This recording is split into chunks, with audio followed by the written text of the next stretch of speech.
खानापूर तालुका दक्षिण सोलापूर येथील संगय्या स्वामी यांचे घर मंगळवारी पहाटे भीषण आगीत जळून खाक झाल्याची माहिती गावकऱ्यांनी फोनवरून एमके फाउंडेशनचे संस्थापक अध्यक्ष महादेव कोगनुरे यांना दिली।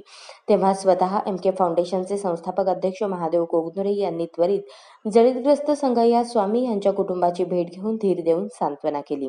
या भीषण आगीत संगय्या स्वामी यांच्या घरातील सर्वच जीवनावश्यक वस्तूंचा कोळसा झाला, परंतु कुटुंबियांनी वेळीच सतर्कता बाळगल्याने जीवितहानी मात्र झाली नाही।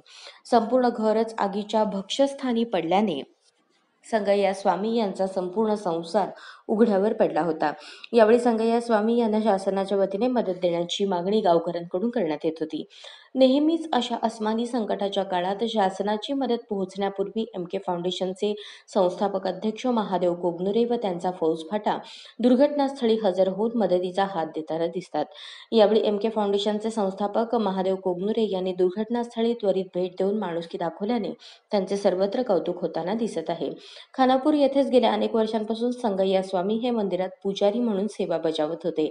याच भागात संगय्या स्वामी यांचे कुटुंब वास्तव्यास होते। मंगळवारी पहाटे संगय्या स्वामी मंदिरात पूजा करण्यासाठी गेले असता अचानक घरामध्ये आगीचा भडका होऊन संपूर्ण घर जळून खाक झाले। आगीचा भडका घेतल्याचे पाहून कुणीच घरात प्रवेश केला नाही। तोपर्यंत घरातील धान्य, शेती उपयोगी साहित्य, लोखंड कापण्याचे यंत्र, पत्रे, गादी, कपडे, स्वयंपाकाचे भांडे, लोखंडी रॅक याच्यासह रोख रक्कम, सोने, ताडपत्री आदी साहित्याचा कोळसा झाला। सध्या भीषण पाणी टंचाई असल्याने आग विझवण्यासाठी वेळेवर पाणी उपलब्ध न झाल्याने आगीत संगय्या स्वामी यांचे संपूर्ण घर जळून खाक होऊन संपूर्ण संसार उघड्यावर पडला होता।